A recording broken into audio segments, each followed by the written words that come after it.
Oui, je pense qu'il faut aller plus loin parce que si je prends l'exemple de ma maman et c'est sur ce témoignage que je m'appuie, mais elle a vécu 26 ans avec le cancer puisqu'elle son premier cancer, elle l'a eu il y a 26 ans. À la fin, il était généralisé, on savait qu'elle allait mourir, mais elle a voulu éviter les derniers jours ou les dernières semaines de grande souffrance parce que la loi Leonetti, comme vous le disiez, comme vous le rappeliez, permet d'avoir de la morphine mais ne permet pas d'abréger les derniers jours de souffrance. Or, elle voulait Et éviter cette dégradation physique. elle vous disait qu'elle souffrait les derniers jours, Elle qu'elle ne n'en pouvait supportait pas. plus, que... Elle supportait pas sa dégradation physique et puis surtout, elle estimait qu'elle s'était battue autant que possible pour vivre et que maintenant elle savait qu'elle allait mourir et qu'elle avait le droit aussi de choisir le moment où elle mourrait. Et quelque part, je trouve que ce combat-là est très digne. Enfin, j'ai aucun problème avec le fait, quand on sait qu'on va mourir, de choisir aussi le moment de sa mort. Oui, vous dites l'agonie a duré 9 heures.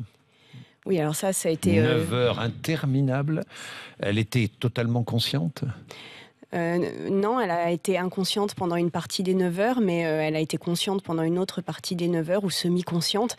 Pour nous, c'est proche. Enfin, pour nous, c'est proche. Ça a été une épreuve extrêmement douloureuse, mais surtout, ce qu'il faut bien retenir, c'est que l'euthanasie existe. Parce que moi, depuis que je suis sortie avec ce témoignage, j'ai reçu des quantités incroyables de témoignages de gens qui Oui. me disent avoir vécu la même chose.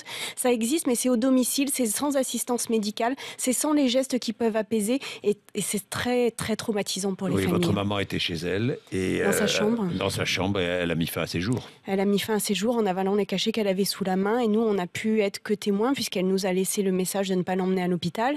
Et pour tout vous dire, au bout de 8h30, on a même craqué avec mon papa et on a appelé l'hôpital parce que c'était trop difficile pour nous. C'est pour vous dire à quel point cette vie qu'elle a voulu arrêter, cette fin de vie n'a pas été digne pour elle alors qu'elle le méritait parce qu'elle s'était battue pour vivre et que maintenant elle méritait de partir Ouais. sobrement en nous disant au Elle a revoir.